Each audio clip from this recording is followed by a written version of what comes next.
Hello beautiful people, welcome back to my channel. ఈ వీడియోలో ఈరోజు నేను ఒక మంచి ఇన్ఫర్మేషన్ ఉన్న ఒక టాపిక్ గురించి చెప్తున్నాను. అదేంటంటే cost of living in UK, not UK, in London.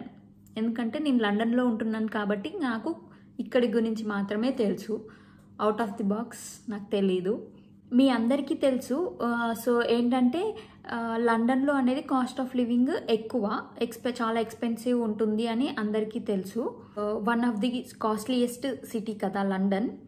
ఈ వీడియోలో నేను ఓన్లీ కంప్లీట్గా లండన్ గురించి మాత్రమే మాట్లాడుతున్నాను. నేను కూడా ఇప్పుడు లండన్లోనే ఉంటున్నాను కాబట్టి నాకు కూడా లండన్లో మాత్రమే తెలుసు. బయట అవుట్ సైడ్ లండన్ గురించి నాకు అంతగా తెలీదు. ఈ వీడియోలో క్లియర్గా నేను చెప్పేది ఏంటంటే కాస్ట్ ఆఫ్ లివింగ్ ఇప్పుడు లండన్ నుంచి ఏ డైరెక్షన్లో ఎటు సైడ్ వెళ్ళినా కూడా కాస్ట్ ఆఫ్ లివింగ్ అనేది తగ్గుతూనే వస్తుంది. ఎందుకంటే వేరే అవుట్ సైడ్ కంటే లండన్లో అనేది చాలా ఎక్స్పెన్సివ్ ఉంటాయి. ఫ్యామిలీ అయితే కాస్ట్ ఆఫ్ లివింగ్ ఎలా ఉంటుంది, స్టూడెంట్స్ అయితే కాస్ట్ ఆఫ్ లివింగ్ ఎలా ఉంటుంది అనేది ఇప్పుడు చూద్దాము. ఇక్కడ అన్నిట్లలో మనం పెట్టే పెద్ద ఖర్చు అంటే రూమ్ రెంట్ అన్నమాట. రూమ్ రెంట్ అనేది చాలా ఎక్స్పెన్సివ్ ఉంటుంది ఇక్కడ. సో లండన్ అనేది జోన్స్ లాగా డివైడ్ అయి ఉంది. Zone 1, zone 2, zone 3, zone 4, zone 5 అని అలా డివైడ్ అయి ఉంది.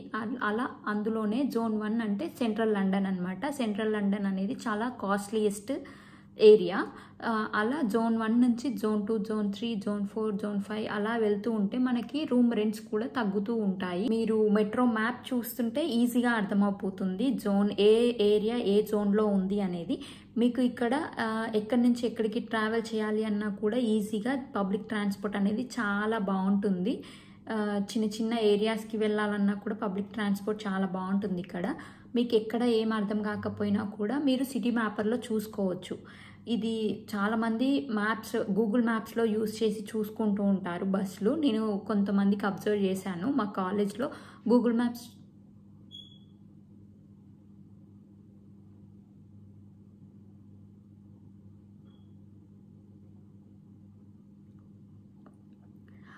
మ్యాప్స్ చూసి అందులో కూడా మనకు బస్ నెంబర్స్ కనిపిస్తాయి. కానీ దానికంటే బెస్ట్ సిటీ మ్యాపర్ అనమాట ఇక్కడ యూజ్ చేసేది. సిటీ మ్యాపర్లో అయితే చాలా క్లియర్గా ఉంటుంది. నువ్వు ఎక్కడ దిగాలి, ఎక్కడ ఎక్కాలి, ఎంత దూరం నడవాలి, ఎక్కడి వరకు వెళ్ళాలి అనేది చాలా క్లియర్గా ఉంటుంది. మనం అడ్రస్ ఎక్కడి నుంచి ఎక్కడికి డెస్టినేషన్ పెట్టేసుకుంటే అలా అందులో మీకు తెలుస్తుంది మీరు ఏ జోన్ నుంచి ఏ జోన్కి వెళ్తున్నారు, మీరున్న ఏరియా ఏ జోన్ అనేది అందులో క్లియర్గా తెలుస్తుంది.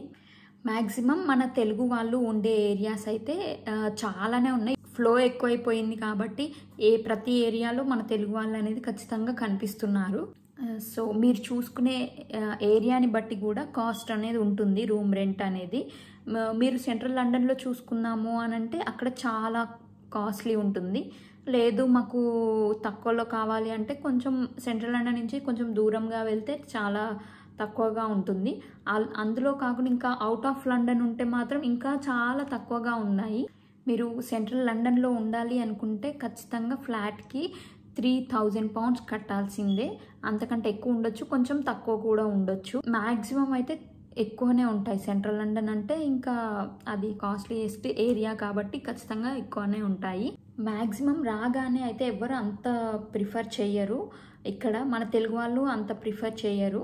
మనం వచ్చి ఇక్కడ ఉంటాం, షేరింగ్స్లో ఉంటాం కాబట్టి తక్కువలోనే చూసుకుంటారు ఎవరైనా. తక్కువలో కూడా చాలా బాగా వస్తాయి హౌసెస్. మనము చూసుకోవాలి. రాగానే మనకి దొరకదు, మనకి టైం పడుతుంది. ఒక 6 months 1 yearలో మనము చూసుకోవాలి మంచి హౌసెస్ తక్కువ రెంట్లో ఉండేది. నాకు తెలిసి తెలుగు వాళ్ళు ఎక్కువగా జోన్ 3, జోన్ 4, జోన్ 5లో ఎక్కువ ఉంటారు. కొంతమంది అవుట్ ఆఫ్ లండన్ కూడా ఉంటారు. వాళ్ళు అక్కడి నుంచి కూడా ఇక్కడికి లండన్కి ట్రావెల్ చేస్తూ ఉంటారు. డైలీ అప్ అండ్ డౌన్ కూడా చేసే వాళ్ళు ఉంటారు. మీరు డబుల్ బెడ్రూమ్ చూస్ చేసుకోవాలి అనుకుంటే ఖచ్చితంగా మీరు మినిమం 800 అన్న పెట్టాలి. పెడితే ఇక్కడ డబుల్ రూమ్ మనకి దొరుకుతుంది. 700 to 800 అయితే మినిమం పెట్టాలి. లేదంటే అంతకంటే ఎక్కువే ఉంటుంది కానీ 700 బిలో అయితే అసలు ఉండదు డబుల్ రూమ్కి. కపుల్కి కావాలి, ఫ్యామిలీకి అని అంటే. ఇంకా కిడ్స్ ఉంటే అది రెంట్ వేరే ఉంటుంది. కిడ్స్ ఉంటే ఇంకా ఎక్కువ రెంట్ ఇస్తారు. సేమ్ రూమ్కి కిడ్స్ ఉంటే ఇంకా ఎక్కువ రెంట్ కూడా తీసుకుంటారు. అలా కూడా ఉంటాయి ఇక్కడ. బాక్స్ రూమ్ అయితే మినిమం అట్లీస్ట్ 300 నుంచి 500 మధ్యలో ఖచ్చితంగా పెట్టాల్సిందే. బాక్స్ రూమ్ అంటే బాక్స్ రూమ్ అంటే ఏంటంటే ఒక్కరే ఉంటారు, సింగిల్ పర్సన్కి అనమాట ఆ రూమ్ వచ్చేసి. డబుల్ రూమ్ అంటే ఏంటంటే కొంతమందికి అర్థం కాదు, ఇప్పుడు వచ్చే న్యూగా కొత్తగా వచ్చే వాళ్ళు ఉంటారు, వాళ్ళకి డబుల్ రూమ్ అంటే అర్థం కాదు.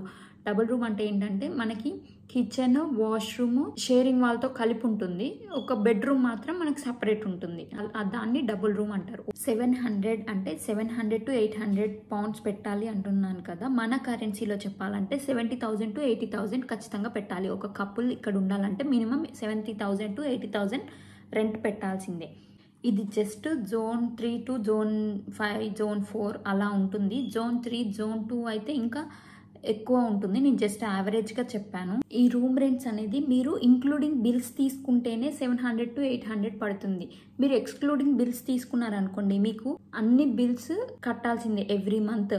అది ఎలాగా అంటే కౌన్సిల్ ట్యాక్స్ ఉంటుంది, గ్యాస్ బిల్ ఉంటుంది, వాటర్ బిల్ ఉంటుంది, ఎలక్ట్రిసిటీ బిల్ కూడా ఉంటుంది. ఎలక్ట్రిసిటీ బిల్ అంటే మనకి ఇక్కడ ఫ్యాన్, ఏసీ అనేది అస్సలు వేసుకోరు. సమ్మర్లో కూడా వీళ్ళు ఎక్కువగా యూజ్ చేయరు, వింటర్లో మాత్రం కొంచెం హీటర్స్ యూజ్ చేస్తారు కాబట్టి కొంచెం బిల్స్ ఎక్కువ రావచ్చు ఎలక్ట్రిసిటీ అనేది. ఇవన్నీ ఇప్పుడు మీరు షేరింగ్లో ఉంటే ఎంతమంది షేరింగ్ ఉన్నారో అందరికీ డివైడ్ అయ్యి ఉంటుంది.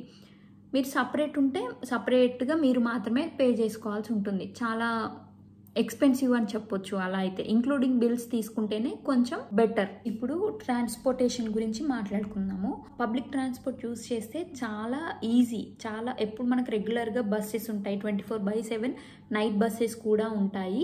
కానీ కొన్ని ఏరియాస్కి ఓన్లీ 11 o'clock 12 o'clock వరకే బస్సెస్ ఉంటాయి. నైట్ బస్సెస్ అనేవి కూడా మనకి నియర్ బై ప్లేసెస్ వరకు కూడా ఉంటాయి, ఎందుకంటే నైట్ షిఫ్ట్స్ చేసే వాళ్ళు కూడా ఉంటారు ఇక్కడ. జోన్ 4 నుంచి జోన్ 1కి మీకు జాబ్ చేయడానికి మీరు వెళ్ళాలి అనుకోండి, ట్రైన్కి వెళ్ళొచ్చు, చాలా తక్కువలో అయిపోతుంది ట్రాన్స్పోర్ట్.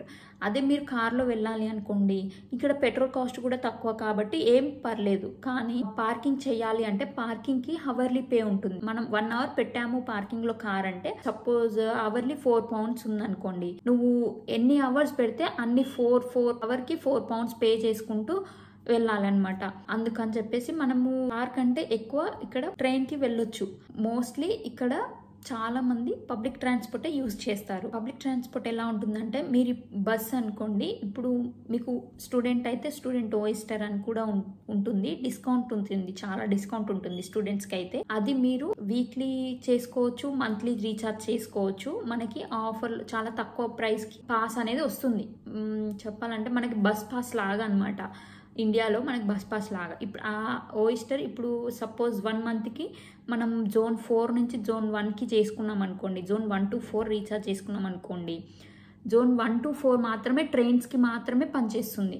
అది జోన్ 5లో నువ్వు ట్యాప్ చేసావు అనుకో, నీకు మైనస్ బ్యాలెన్స్ పడుతుంది. అలా నువ్వు ఎక్కడైతే వర్క్ చేస్తావో, ఎక్కడైతే మీ కాలేజ్ ఉంటుందో, నువ్వు కాలేజ్కి వెళ్ళి రావడానికైనా, వర్క్ చేయడానికి వెళ్ళడానికైనా, మీ ఇంటికి వెళ్ళాలి అన్నా కూడా మీరు జోన్స్ చూసుకొని మీరు రీఛార్జ్ చేసుకోవాలి.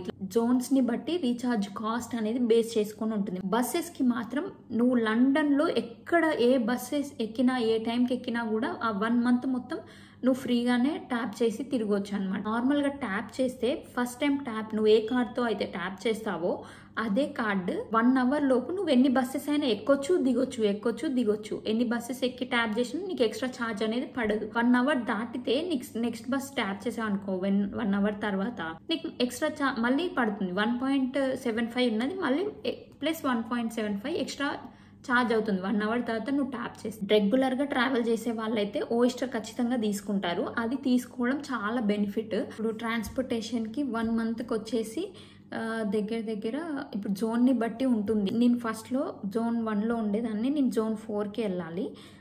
నాకు ఎంత పడేదంటే 160 pounds పడేది. 160 అంటే 16,000 rupees మన కరెన్సీలో, ఇండియా కరెన్సీలో పర్ మంత్ తీసుకుంటే నేను జోన్ 1 నుంచి జోన్ 4 వరకు అన్లిమిటెడ్ ఎన్ని టైమ్స్ అయినా ట్యాప్ చేసి తిరగొచ్చు. బస్సెస్కి అన్లిమిటెడ్ అనమాట. లండన్ మొత్తంలో ఎక్కడైనా ఎక్కొచ్చు. ఫస్ట్ ఇక్కడికి వచ్చిన వాళ్ళకి, తెలియని వాళ్ళకి ట్యూబ్ అంటే అర్థం కాదు. ఫస్ట్ ట్యూబ్ అంటే ఏంటి అని అనుకుంటారు. ఆ ట్యూబ్ అంటే ఏంటంటే ట్రైన్. ఇక్కడ వీళ్ళు ట్రైన్ని ట్యూబ్ అని అంటారు. ప్రతి ఏరియాకి ఖచ్చితంగా మీకు స్టేషన్ అనేది ఉంటుంది, బస్ స్టాప్ అనేది ఖచ్చితంగా ఉంటుంది. ఇక్కడ ఎటువంటి ప్రాబ్లం ఉండదు ట్రాన్స్పోర్టేషన్తోని. గ్రాసరీస్కి వచ్చినట్లయితే గ్రాసరీస్కి మన ఇండియన్ వెజిటేబుల్స్ అయితేనేమో చాలా కాస్ట్లీ ఉంటుంది. ఈ సలాడ్స్ ఎక్కువ తింటారు కాబట్టి వాటికి అంత ఎక్స్పెన్సివ్ ఏమి ఉండదు. మన ఇండియన్ వెజిటేబుల్స్కి దొండకాయ, బెండకాయ అట్లాంటి వాటికి చాలా ఎక్స్పెన్సివ్ ఉంటుంది. ఫ్రూట్స్కి వచ్చేస్తే మాత్రం ఫ్రూట్స్ మాత్రం తక్కువే ఇక్కడ. ఇండియాతో కంపేర్ చేస్తే ఇక్కడ కొంచెం బెటర్ అనే చెప్పొచ్చు ఫ్రూట్స్. ఇక్కడ అన్ని ఫ్రూట్స్ దొరుకుతాయి. బనానాస్, యాపిల్స్, గ్రీన్ యాపిల్స్ ఉంటాయి ఇక్కడ, ఇంకా రాస్బెర్రీస్, బ్లూబెర్రీస్ ఉంటాయి, గ్రేప్స్ ఉంటాయి. ఇవన్నీ మనకి తక్కువ ప్రైస్లో మనం కొనుక్కునే ప్రైస్లోనే దొరుకుతాయి. చాలా రకాల ఫ్రూట్స్ ఉంటాయి. ఫ్రూట్ లవర్స్కి అయితే మాత్రం యూకే వచ్చారంటే ఇంకా వాళ్ళకి పండగే అనమాట. గ్రాసరీ షాపింగ్ ఇదంతా కలిపితే మనకి ఒక ఫ్యామిలీకి అయితే యావరేజ్గా నేను చెప్తున్నా ఒక 300 to 400 అవుతుండొచ్చు యావరేజ్గా. ఓన్లీ వెజిటేబుల్స్ తినే వాళ్ళు ఉంటారు, నాన్ వెజ్ తినని వాళ్ళు ఉంటారు. నాన్ వెజ్ తినే వాళ్ళకి నాన్ వెజ్ కూడా దొరుకుతుంది. ఇక్కడ వెజిటేబుల్స్ కంటే నాన్ వెజ్ కాస్ట్ తక్కువ కాబట్టి నాన్ వెజ్ ప్రిఫర్ చేస్తారు నాన్ వెజ్ తినే వాళ్ళైతే. వెజిటేబుల్స్ తినే వాళ్ళైతే ఇంకా వాళ్ళకి కొంచెం ఎక్కువ అవుతుండొచ్చు వెజిటేబుల్స్ డైలీ పర్చేస్ చేస్తే. పర్సనల్ ఖర్చులకి వచ్చేస్తే సపోజ్ షాపింగ్, ఇంకా బయటికి వెళ్తాము ఎక్కడైనా, ట్రిప్స్ అట్లాంటివి ఏమైనా ఉంటాయి. సపోజ్ ఎక్స్ట్రా ఒక 200 pounds వేసుకోండి, 20,000. ఇవి ఆప్షనల్ అనమాట. ఇంకా పర్సనల్ ఖర్చులు అనేది ఎవరికి డిపెండ్స్ అపాన్ ఉంటుంది. జస్ట్ నేను చెప్పింది షేరింగ్లో ఉన్న వాళ్ళకి మాత్రమే ఈ ఖర్చులు అనేది చెప్పింది. నేను ఈ ఇన్ఫర్మేషన్ మీకు యూజ్ అవుతుంది, ఎవరికో ఒక్కరికైనా యూజ్ అవుతుంది అని అనుకుంటున్నాను. లాస్ట్ టైం నేను ఫస్ట్లో నా కాలేజ్ వీడియోస్ అప్పుడు పెట్టినప్పుడు కూడా అడిగారు చాలామంది. నేను వాళ్ళకైతే చెప్పాను, ఇన్స్టాగ్రామ్లో చేసిన వాళ్ళకైతే పర్సనల్గా చెప్పాను నేను. ఇప్పుడు ఇంకా ఎవరైనా తెలియని వాళ్ళు సెర్చ్ చేస్తుంటారు కదా మనకి యూట్యూబ్లో ఎలా ఉంటుంది అక్కడ అనేది ఇన్ఫర్మేషన్ తెలుసుకోవాలి అనుకుంటారు కదా. అందుకని చెప్పేసి నేను ఒక చిన్న వీడియో చేద్దాము అనేసి చేశాను. అండ్ ఈ వీడియో ఎవరైనా కొత్తగా వచ్చే వాళ్ళు లండన్కి ఉంటే మాత్రం వాళ్ళకి ఈ వీడియో షేర్ చేయండి. And thank you for watching this video. Please do like, share and don't forget to subscribe to my channel. Bye bye.